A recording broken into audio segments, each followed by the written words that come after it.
Nous sommes en France, au bord de la Méditerranée. Une espèce venue d'une contrée lointaine menace l'écosystème local. Elle accomplit ses méfaits dans l'ombre. À l'abri des regards, dans l'univers des fourmis.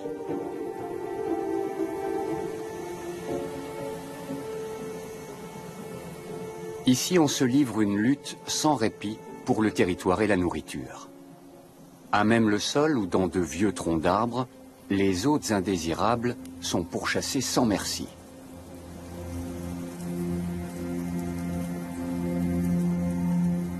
Comme cette minuscule fourmi. La fourmi d'Argentine mesure tout juste 2 mm. À côté d'elle, la fourmi noire locale fait figure de géante.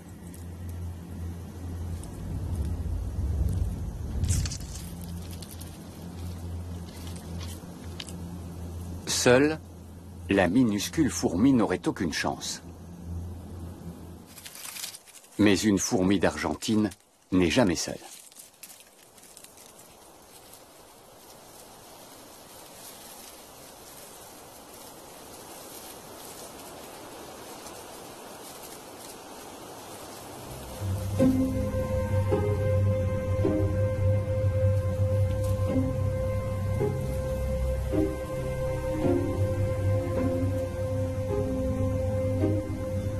Quand un commando de fourmis d'Argentine passe à l'attaque, le vainqueur n'est pas celui qu'on croit.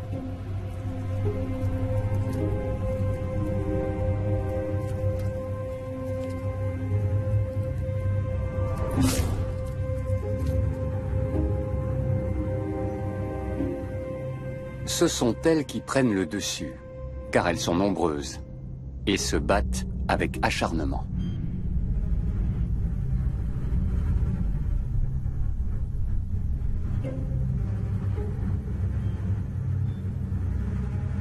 Entre la géante et les lilliputiennes, les rapports de force se sont inversés.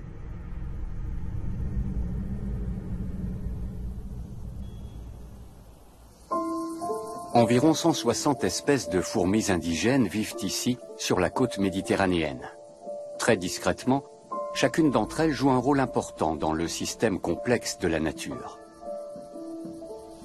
Les fourmis moissonneuses transportent les premières graines et fleurs dans la fourmilière. Elles remplissent les réserves de nourriture de la colonie. Chez les fourmis, le travail de chaque individu est entièrement voué à l'intérêt de sa colonie. Les ouvrières assurent toutes les tâches. Recherche de nourriture, lutte contre les agresseurs, soins aux œufs et aux larves.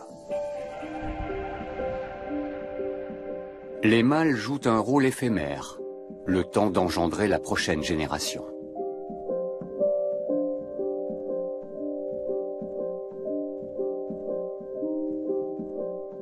Ils se contentent de féconder la reine, qui règne sans partage sur la fourmilière.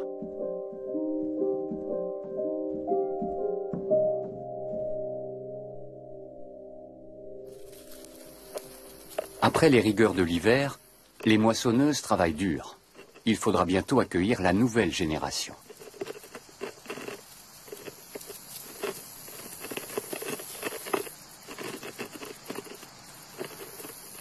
Mais le calme apparent est trompeur.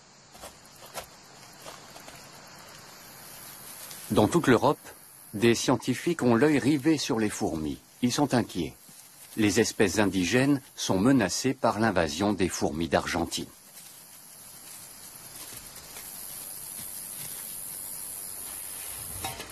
Olivier Blight et Éric Provost sont chercheurs en biologie.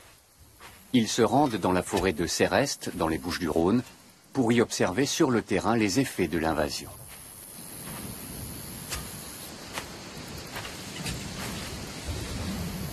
J'ai grandi avec les fourmis d'Argentine.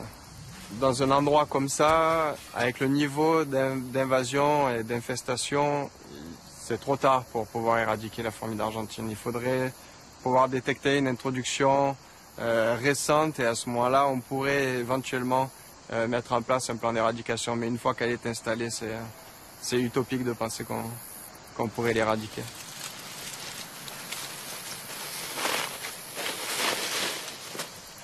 Éric Provost est spécialiste des fourmis locales. Il assiste à la diminution constante de leur population, victime de l'expansion des fourmis d'Argentine. Dans certains secteurs, celles-ci ont déjà complètement éliminé leurs concurrentes indigènes. J'ai passé ma vie à étudier les fourmis et c'est vraiment... je suis très attristé de voir cet état de fait, mais j'arrive pas à aimer les fourmis d'Argentine. Ça doit être des fourmis, elles n'ont pas à être ici, quoi. Il n'empêche qu'avec la douceur de son climat, le bassin méditerranéen leur offre une terre d'accueil idéale. Cette espèce est originaire d'Amérique du Sud, plus précisément d'Argentine. Au début du siècle dernier, de nombreuses fourmis traversent l'Atlantique à bord de navires de commerce. Elles voyagent cachées au milieu des feuilles de palmier et des sacs de café transportés par milliers d'Amérique du Sud vers l'Europe.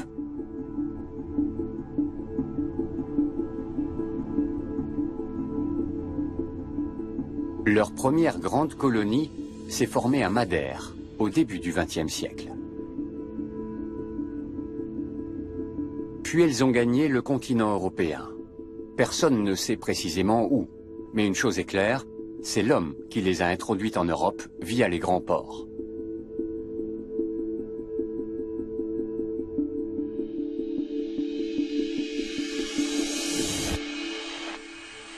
Dans la forêt de Céreste, le nid d'hiver des fourmis d'Argentine est en effervescence. De petits groupes essaiment dans plusieurs directions. Comme tous les ans, ils vont étendre leur territoire et donc bâtir de nouveaux nids, conquérir de nouvelles sources de nourriture et éliminer leurs concurrents.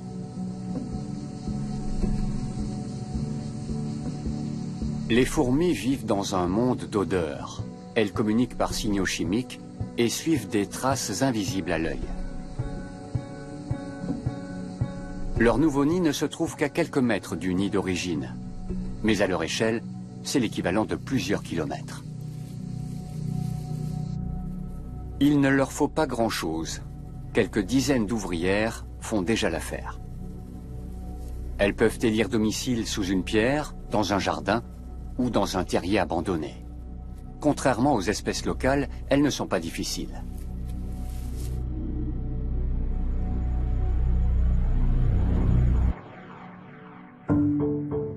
Cette reine ne sera pas la seule à régner sur la fourmilière. Ce qui serait impossible chez des fourmis indigènes est la norme chez les fourmis d'Argentine. Chaque nid a plusieurs reines.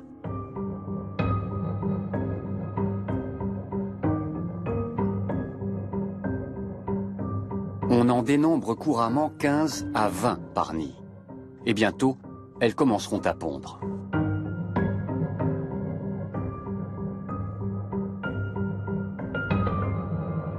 Les biologistes doivent comprendre les stratégies des envahisseuses pour trouver un moyen d'enrayer leur progression. Ils cherchent des nids qu'ils pourront étudier en laboratoire. T'as regardé sous les deux pierres là? Non. Celle-là? Non. On va regarder. Comprendre comment les fourmis se répartissent sur une surface de la taille d'un terrain de football n'est pas chose facile. Ah ouais, ben là t'en as un. Là. Qui va avec qui? Quels sont les nouveaux nids? Et à quel stade en sont-ils? Avec du couvain, des rennes là. Une reine ici. Il n'est pas très gros, mais ça peut suffire là déjà, non? Olivier Blight est un intrus, il se fait immédiatement attaquer. Pour notre test d'agressivité, elle est là, la reine. Là. La coexistence de nombreuses reines dans chaque nid est l'une des stratégies de l'espèce pour s'imposer.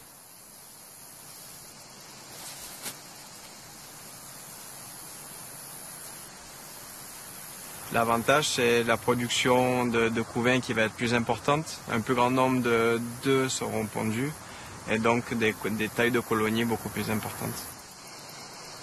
Voilà une reine. Elle se promène à l'air libre. Chez les fourmis indigènes, quand la reine quitte la fourmilière, la colonie meurt. Mais chez les fourmis d'Argentine, elle n'est qu'une femelle reproductrice parmi d'autres. Elle n'a rien d'irremplaçable.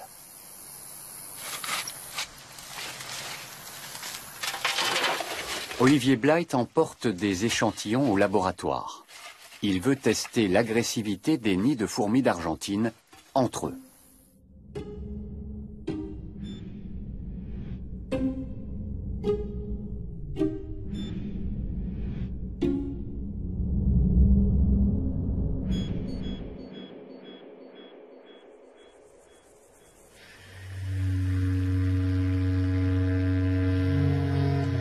Début juillet, à l'aube d'un jour de combat. Dans la forêt, la tribu argentine continue d'agrandir sa fourmilière. Elle a besoin d'espace et cherche inlassablement de quoi se nourrir.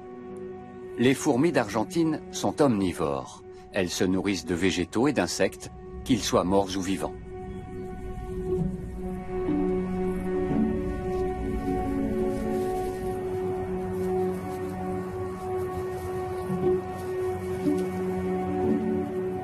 Mais les ressources disponibles dans les parages ne suffisent plus. Pour étendre leur territoire, les fourmis d'Argentine doivent passer à l'attaque. À quelques mètres de là, vivent des fourmis moissonneuses. Tout au fond des galeries, les mâles ont déjà fécondé la reine.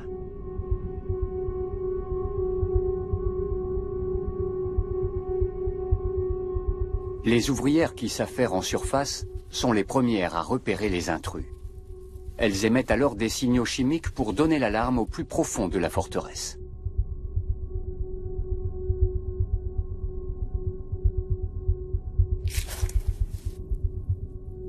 Les premiers soldats remontent pour repousser les assaillantes.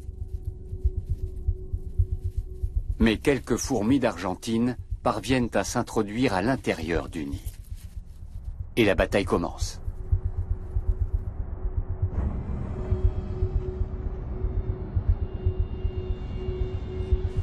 Les unes font le guet, les autres passent à l'attaque. Les minuscules ouvrières s'en prennent aux pattes et aux antennes de leurs victimes. Au début, les fourmis moissonneuses arrivent encore à protéger leur nid. Mais au bout de quelques heures, les assaillantes atteignent les dernières chambres, tout au fond de la fourmilière. C'est alors que la reine s'aventure hors de sa chambre.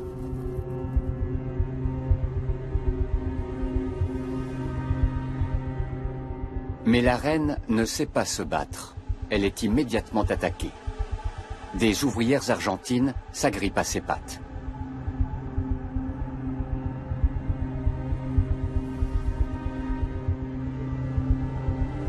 Leurs minuscules mandibules sont puissantes. Avec une force incroyable, elles immobilisent la reine. Celle-ci a beau faire environ 10 fois leur taille, elle n'a aucune chance. Même la fuite serait sans espoir.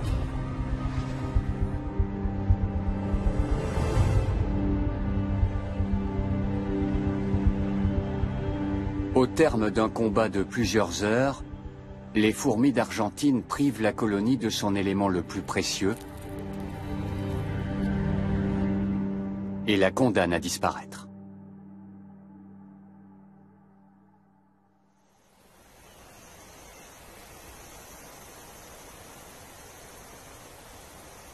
De retour au laboratoire, Olivier Blythe veut étudier scientifiquement les guerres entre fourmis. Habituellement, les fourmis d'une même espèce, mais de nids différents, se combattent, même quand leurs fourmilières ne sont distantes que de quelques mètres. Le chercheur met en concurrence des fourmis d'Argentine prélevées en divers endroits de la côte méditerranéenne, toujours à 100 contre 100. L'un de ces deux nids vient de France, l'autre d'Espagne. En principe, ces fourmis devraient s'affronter jusqu'à la mort.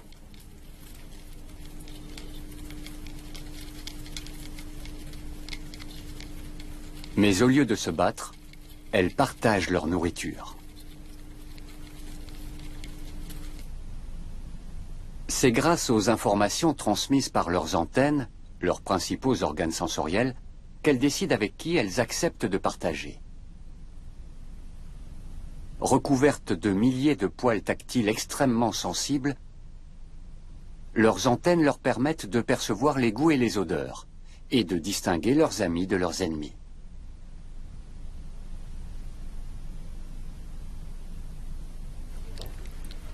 Olivier Blight constate certes de légères différences comportementales, mais la plupart des fourmis d'Argentine coopèrent au lieu de se battre, comme si elles appartenaient toutes à une seule super colonie. Le chercheur procède à des centaines d'expériences.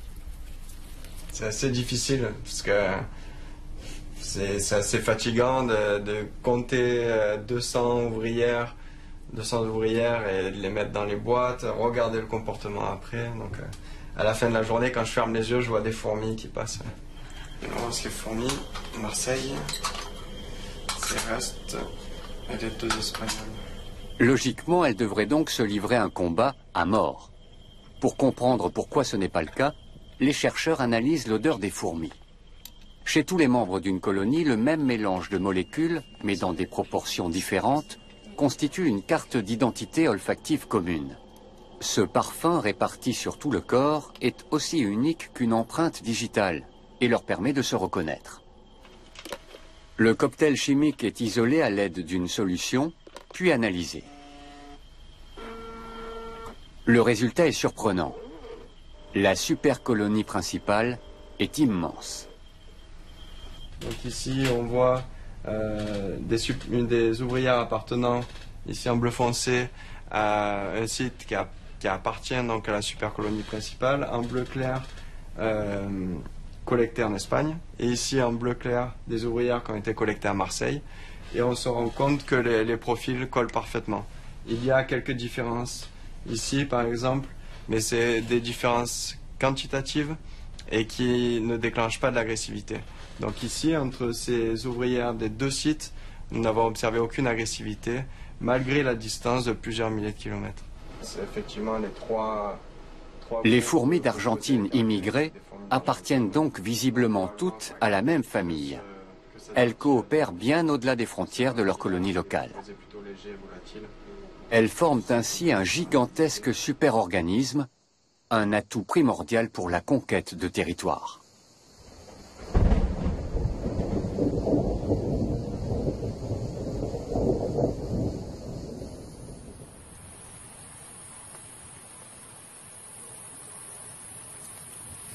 Dans la chaleur estivale, l'eau est une denrée rare et précieuse.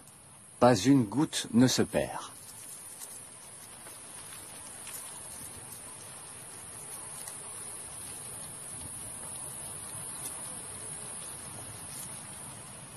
Après s'être désaltérées, les ouvrières stockent le précieux liquide dans leur abdomen et le rapportent au nid. Le nouveau nid des fourmis d'Argentine est encore en contact avec sa fourmilière d'origine. À chaque rencontre, les ouvrières ne mettent qu'une fraction de seconde à se reconnaître comme membres d'une même colonie. Les différents nids vont jusqu'à chercher leur nourriture ensemble. Il y a de nombreuses années, une colonie de fourmis autochtones a établi sa fourmilière à quelques mètres de là. Ces ouvrières sont elles aussi en quête de nourriture. L'une d'elles dépose une trace olfactive pour informer ses congénères qu'elle a trouvé quelque chose.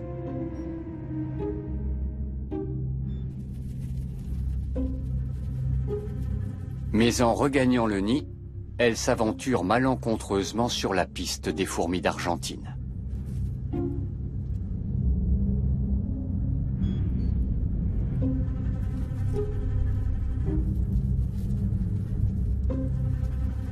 Elle est attaquée sur le champ.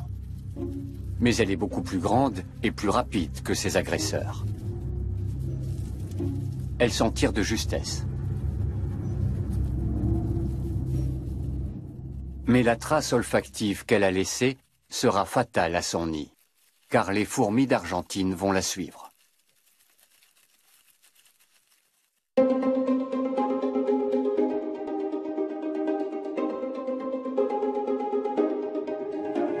Leur attaque est rapide et précise. Chez toutes les fourmis, les antennes et les pattes sont les membres les plus importants, et donc les premières cibles de l'assaut.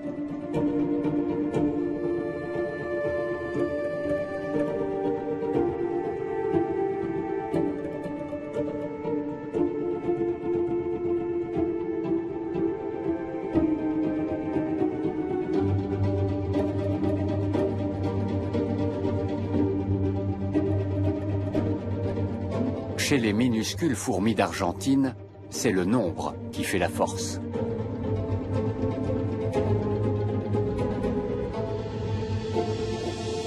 La coopération de plusieurs nids leur permet de passer en quelques minutes d'un petit nombre d'individus à des centaines, puis à des centaines de milliers. Chaque fourmi autochtone est bientôt totalement recouverte de fourmis d'Argentine. C'est la débâcle.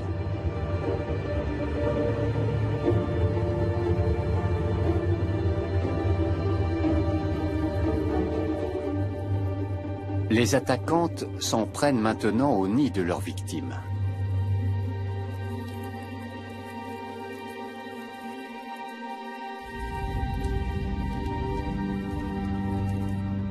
Et elles réussissent à s'emparer de la reine, le bien le plus précieux de la communauté. Quand la reine meurt, c'est la colonie entière qui disparaît avec elle.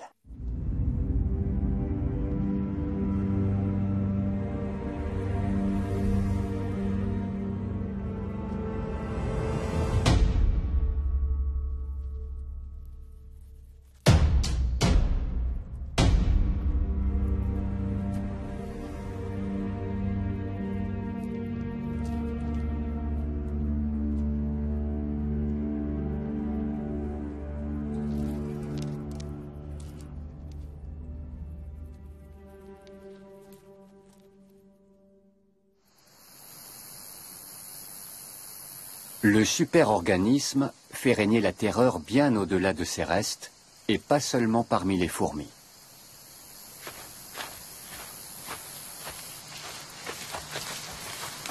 Les fourmis d'Argentine constituent vraiment un problème énorme, notamment en ce qui concerne la biodiversité, puisque, bon, comme toute espèce invasive, elle a des impacts considérables sur la faune, donc sur tous les insectes, qu'ils soient fourmis ou autres, tous les insectes rampants en général, et ça bouleverse le fonctionnement des écosystèmes. Donc c'est vraiment un très grand problème. Sur leur terre d'origine, elles avaient des prédateurs, des parasites ou d'autres nids de fourmis par exemple. Mais ce n'est pas le cas le long des côtes méditerranéennes, où elles ont pu proliférer, se répandre et étendre leur zone d'influence pendant des décennies, souvent sans être remarquées par les biologistes. Depuis, elles ont formé le plus grand organisme de la planète. Il s'étend sur plusieurs milliers de kilomètres, du Portugal à l'Italie, en passant par la France et l'Espagne.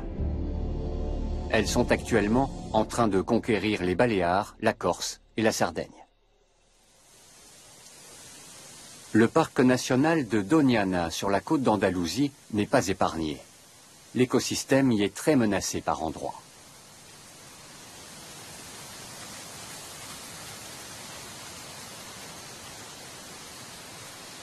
Le parc possède quantité de grands chênes-lièges isolés.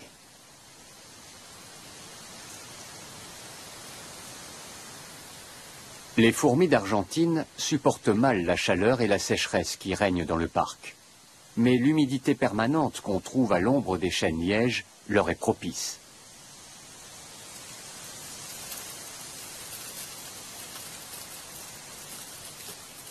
Pour les chercheurs, ces chênes sont un terrain d'investigation unique. Ils peuvent y étudier les intruses sur un territoire clairement délimité. Dans ces conditions, le biologiste Chim Cerda compte bien décrypter les stratégies mises en œuvre par les fourmis d'Argentine pour enrayer leur propagation. Il est évident que la fourmi d'Argentine a été introduite à Doñana par l'homme.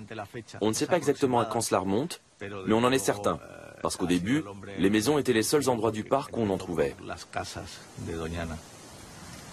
Chim Cerda pense que la rapidité des fourmis d'Argentine leur procure un avantage énorme sur leurs concurrentes. Il veut vérifier son hypothèse, expérience à l'appui. Ces minuscules mouches des fruits font le régal des fourmis et illustrent la concurrence que se livrent les fourmis entre elles, ainsi qu'avec les autres espèces qui se nourrissent d'organismes morts trouvés au sol. Qui arrivera le premier et à quelle vitesse ?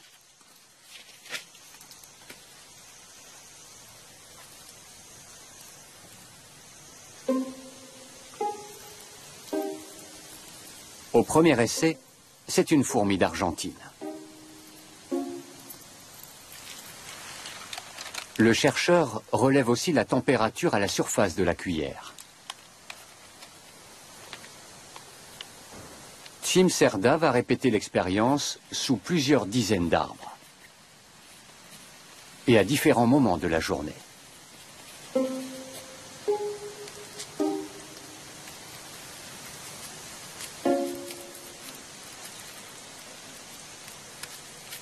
Le constat est invariable et sans équivoque. Le résultat nous a beaucoup surpris. Nous ne nous attendions pas à ce que la fourmi d'Argentine soit d'une telle efficacité. Parmi toutes les espèces présentes à Doñana, c'est la plus rapide pour trouver les cadavres d'insectes. Mais elle a une limite.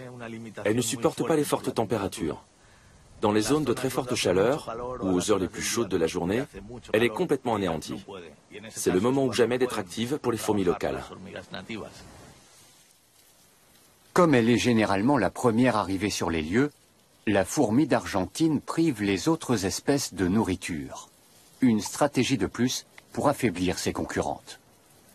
Car plus une colonie s'agrandit, plus il lui faut de nourriture. Cette tête d'oiseau mort renferme de précieuses protéines. Elle est immédiatement prise d'assaut.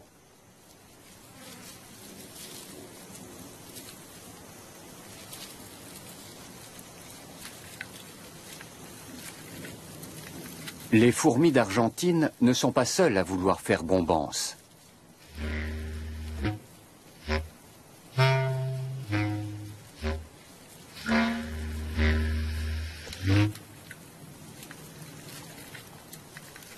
Mais elles ne tolèrent aucune concurrence.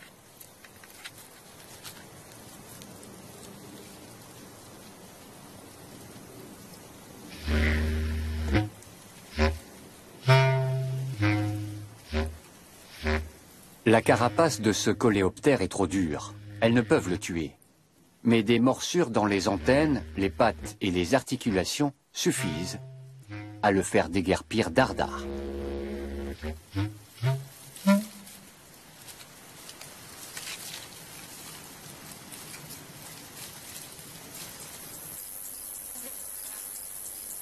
L'impact des fourmis d'Argentine sur les écosystèmes locaux fait l'objet de débats parmi les scientifiques. On s'interroge encore sur leur influence sur d'autres espèces, comme les amphibiens, les oiseaux ou les rongeurs. On sait en revanche avec certitude que partout où les fourmis d'Argentine s'installent, les autres fourmis disparaissent. Les envahisseuses sont trop fortes, trop rapides et trop puissantes.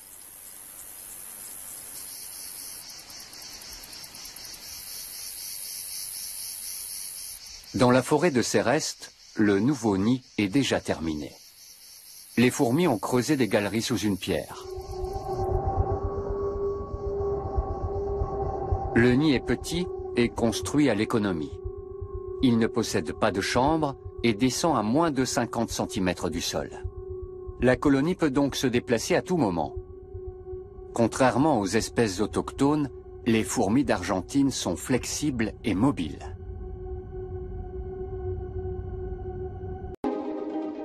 Nous sommes en France, au bord de la Méditerranée. Une espèce venue d'une contrée lointaine menace l'écosystème local. Elle accomplit ses méfaits dans l'ombre. À l'abri des regards, dans l'univers des fourmis.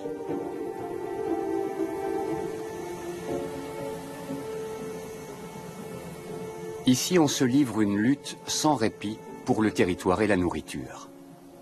À même le sol ou dans de vieux troncs d'arbres, les hôtes indésirables sont pourchassés sans merci.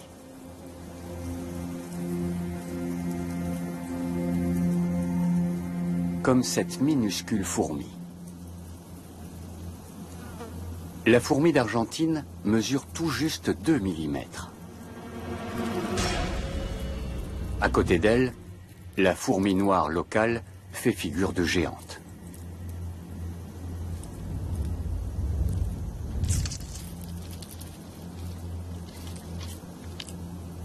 Seule, la minuscule fourmi n'aurait aucune chance. Mais une fourmi d'Argentine n'est jamais seule.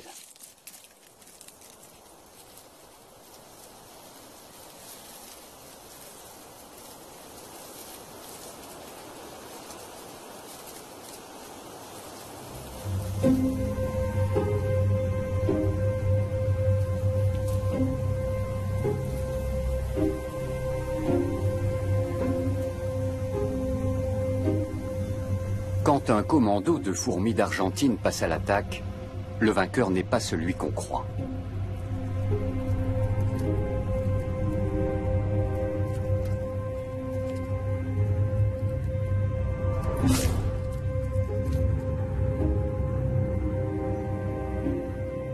Ce sont elles qui prennent le dessus, car elles sont nombreuses, et se battent avec acharnement.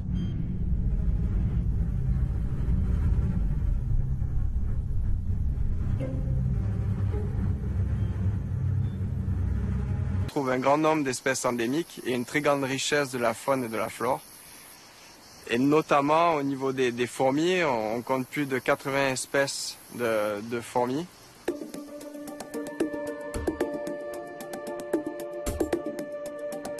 Comme un siècle plus tôt sur le continent, les fourmis d'Argentine sont arrivées en Corse via l'homme.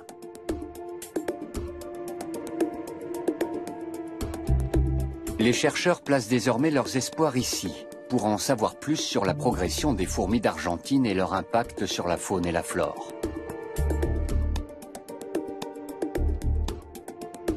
Elles se sont déjà appropriées une bonne partie des grands arbres.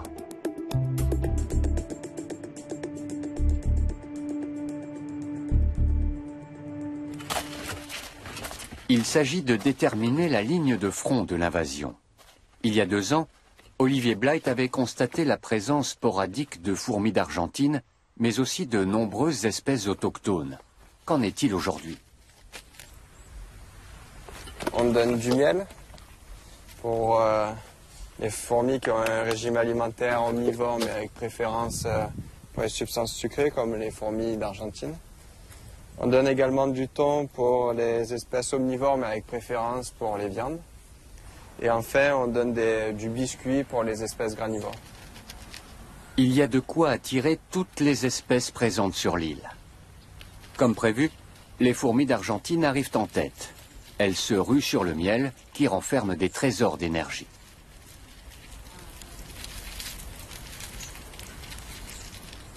Les chercheurs attendent l'arrivée d'autres espèces de fourmis, plus lentes. En vain. Et les envahisseuses boivent même l'huile du thon.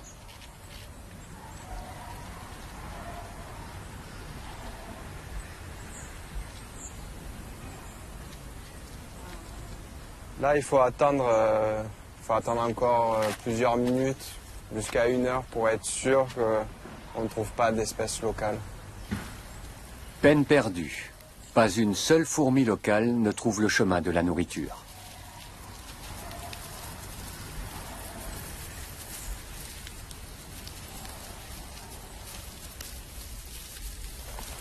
Environ 1 kilomètre plus loin, Olivier Blight trouve ce qu'il a désespérément cherché sur le continent. Une zone que les fourmis d'Argentine n'ont pas encore totalement conquise. Ici, on est sur le front d'invasion. Donc, on a trouvé rapidement plusieurs espèces locales, près de 10 espèces en quelques minutes, mais avec la fourmi d'Argentine. Et là, par exemple, sur la butte, on a un très grand nid de fourmis d'Argentine. Et ici, on a un nid de fourmis locales. Les scientifiques constatent que le front d'invasion n'est pas rectiligne. Les fourmis d'Argentine apparaissent soudainement à des endroits où elles ont probablement été amenées par l'homme. Les activités humaines accélèrent considérablement leur propagation.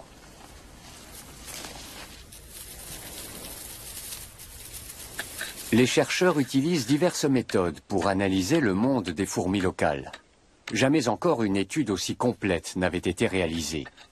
Les pièges permettront d'identifier formellement un certain nombre de fourmis.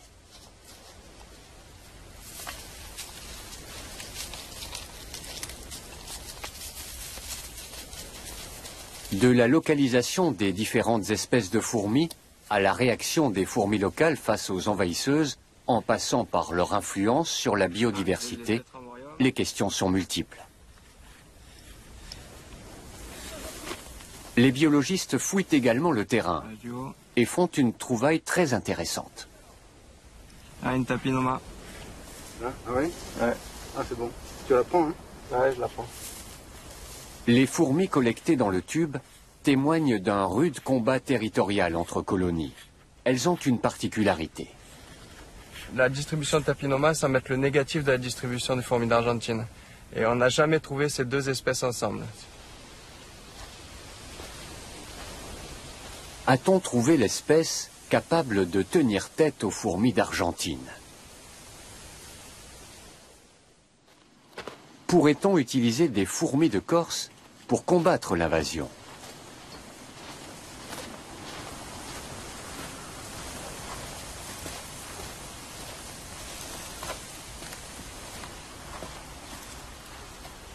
L'inventaire prend plusieurs mois. 1, 2, 3, 4. C'est vraiment marquant la différence qu'on peut avoir de chaque côté. À droite de l'étang de Biguglia, uniquement des fourmis d'Argentine. Et ici, à gauche, donc uniquement des fourmis locales. Les travaux des chercheurs le montrent, la tapinoma est réellement capable de résister aux fourmis d'Argentine. Mais elle n'est pas assez forte pour les chasser des territoires où elles se sont déjà établies.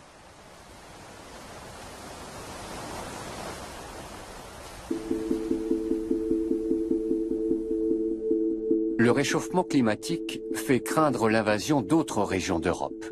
Car si les hivers se font plus doux, les fourmis d'Argentine pourraient survivre dans des zones plus septentrionales.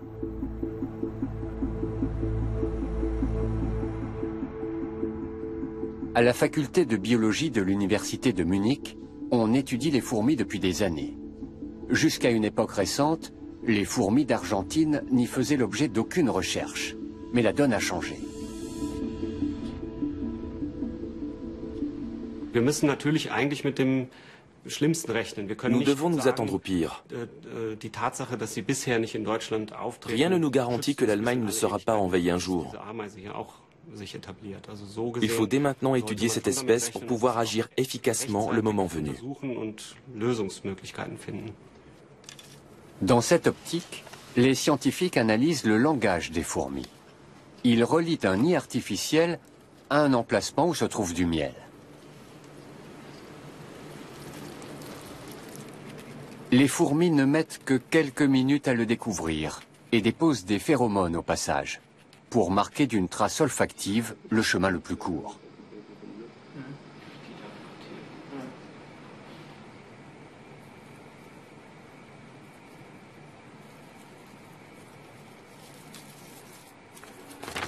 Les molécules qui composent cette trace sont issues d'une glande minuscule située dans l'abdomen des fourmis. Les chercheurs veulent extraire cette substance de la glande à des fins d'expérimentation.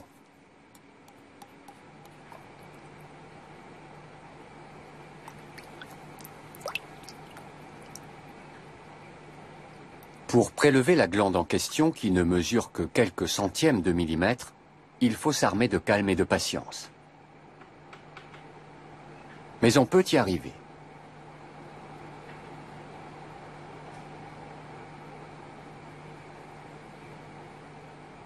Avec la substance contenue dans la glande, les chercheurs tracent un nouveau parcours.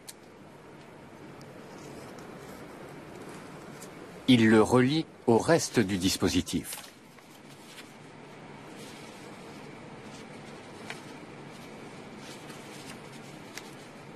Si leur test fonctionne, les fourmis doivent dévier de leur route.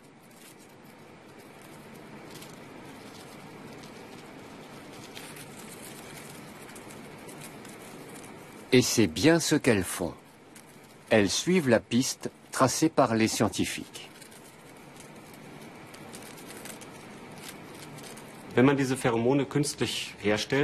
Si l'on synthétisait ces phéromones et qu'on les diffusait dans la nature, on pourrait perturber la communication au sein de la colonie en déréglant tellement le comportement des fourmis qu'elles seraient incapables d'approvisionner normalement leur nid.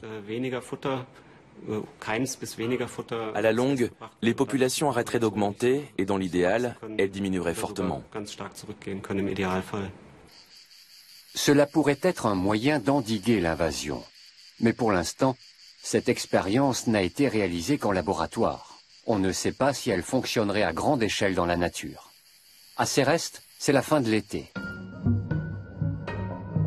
Dans le nid des fourmis d'Argentine, la génération suivante se prépare. Les œufs et les larves sont constamment déplacés. Le nid est perpétuellement en mouvement. Les fourmis d'Argentine sont génétiquement programmées pour bouger en permanence, ce qui les rend toujours prêtes à réagir en cas d'imprévu.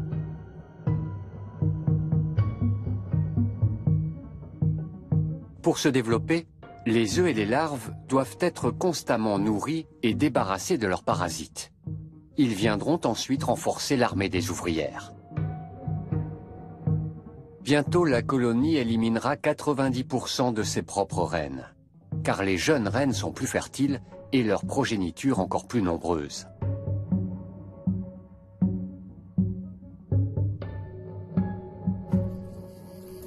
Quelle influence a la guerre des fourmis sur les organismes situés plus haut dans la chaîne alimentaire?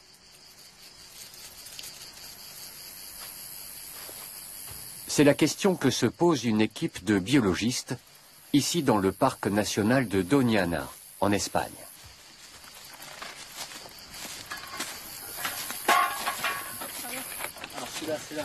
Ils espèrent que les vieux chênes-lièges pourront leur fournir la réponse.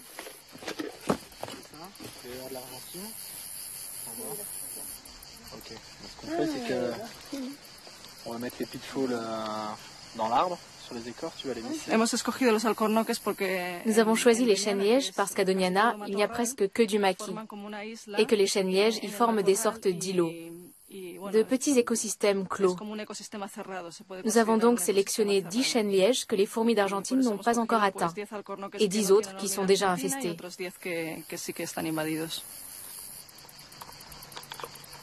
Les chercheurs doivent d'abord déterminer quelles espèces vivent dans ces écosystèmes clairement délimités, qu'il s'agisse d'insectes, d'amphibiens ou de mammifères.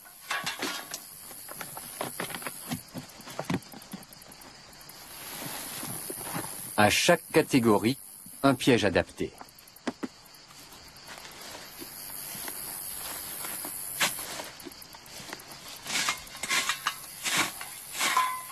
Le chêne-liège est entouré d'une clôture. Les pièges à insectes sont remplis d'eau savonneuse.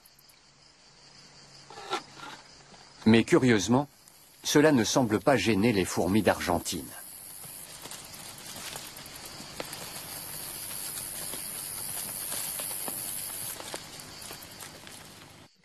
Pendant plusieurs années, les chercheurs ont observé les chênes-lièges et noté scrupuleusement le nom de chaque animal qu'ils y trouvaient. Sur le terrain, il semble que les craintes des biologistes se confirment. La présence des fourmis d'Argentine aurait des répercussions sur le reste de la faune. Car les fourmis d'Argentine éliminent les fourmis autochtones. Mais surtout, elles constituent une masse totale bien plus importante. Et comme elles sont très agressives, cela pourrait faire fuir les animaux de plus grande taille.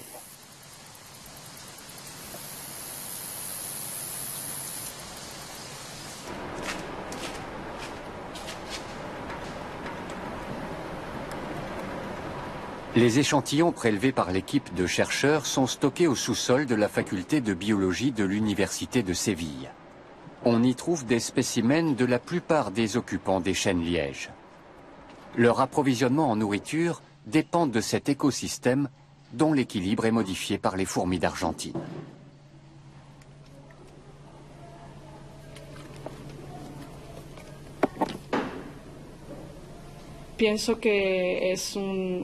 Elle constitue une menace importante pour les autres communautés de fourmis qui vivent autour des chênes lièges. Elle les anéantissent en totalité. Et nous avons aussi constaté des effets plus ou moins négatifs à d'autres niveaux de l'écosystème. Certaines espèces ont déserté les chênes lièges colonisés par les fourmis d'Argentine, où ils sont devenus plus rares. Mener une analyse complète d'un écosystème est un défi gigantesque, mais offre de nouvelles possibilités. C'est vraiment une phase très intéressante parce qu'on peut voir directement l'impact de chacune des espèces. Et c'est un peu l'objectif de l'expérience, de voir à chaque estomac qu'on ouvre, on se pose la question à savoir est-ce qu'il va y avoir des fourmis, est-ce qu'il ne va pas y en avoir, parce que c'est des choses qui sont difficiles à voir directement sur le terrain. Et là, en ouvrant les estomacs, on peut tout de suite observer ce qui se passe et comprendre la chaîne alimentaire sous ces arbres. Alors le poids, 5 grammes. Les chercheurs ont déjà identifié des changements chez les amphibiens. Par exemple, chez le crapaud calamite, grand consommateur de fourmis d'Argentine. Comme celles-ci sont très abondantes, la population de crapauds augmente. En revanche, des espèces qui se nourrissaient d'autres fourmis désertent cet écosystème où elles n'ont plus rien à manger. Je me demande Cette étude vient tout juste de commencer et il faudra des années pour établir les conséquences de l'invasion sur le long terme.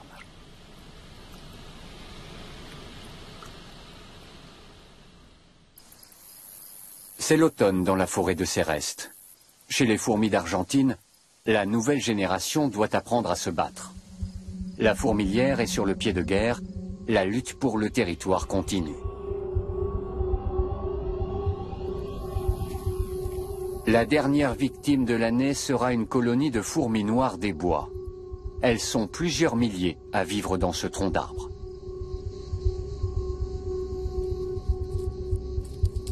Les fourmis noires sentent le danger, même si l'avant-garde ennemie est encore très discrète.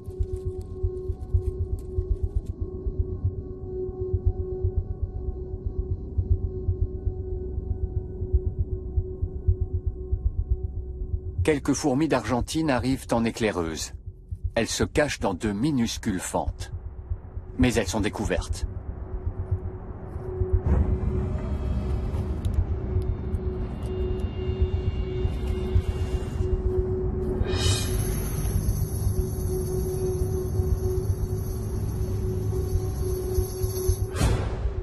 Les fourmis des bois sont des combattantes redoutables, et leur taille imposante peut leur donner l'avantage.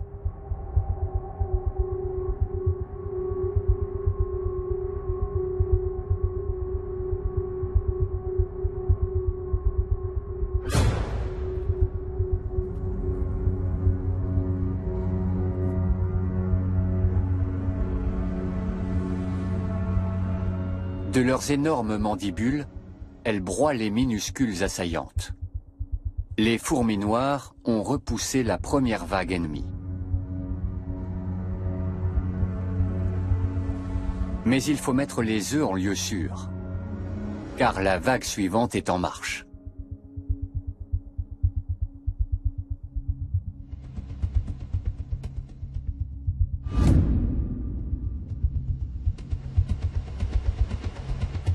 Et cette fois, elles viennent en nombre.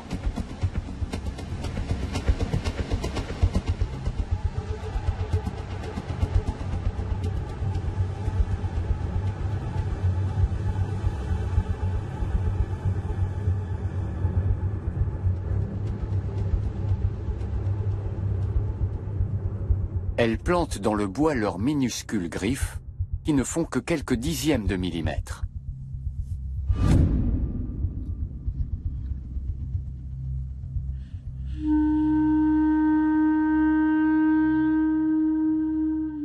Malgré leur force supérieure, les fourmis noires ne parviennent pas à leur faire lâcher prise.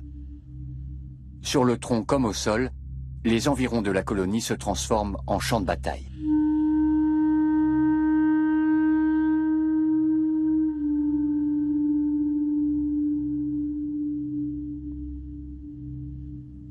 Les assaillantes s'agrippent aux membres et aux antennes de leurs victimes, qu'elles déchiquettent méthodiquement. Privées de leurs principaux organes sensoriels, les géantes n'ont plus aucune chance.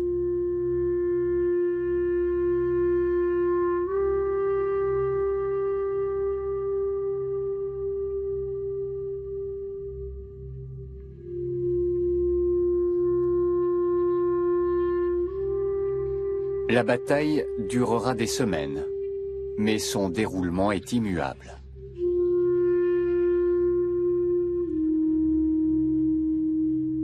Les fourmis d'Argentine continueront de se battre jusqu'à ce que mort s'en suive s'il le faut.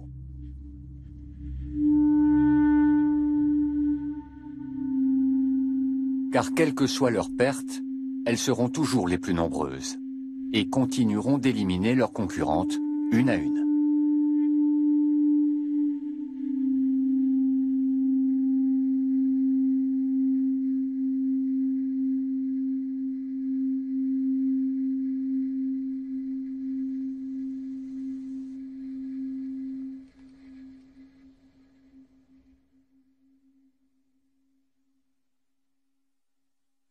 Une année guerrière s'achève, d'autres suivront.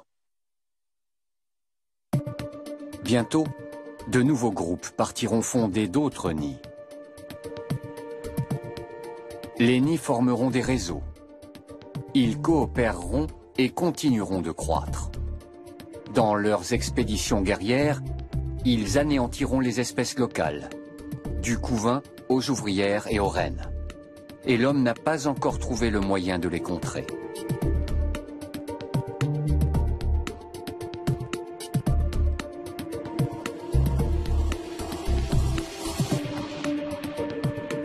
Leur soif de territoire est sans limite et fait de la super colonie des fourmis d'Argentine le plus grand prédateur de notre planète.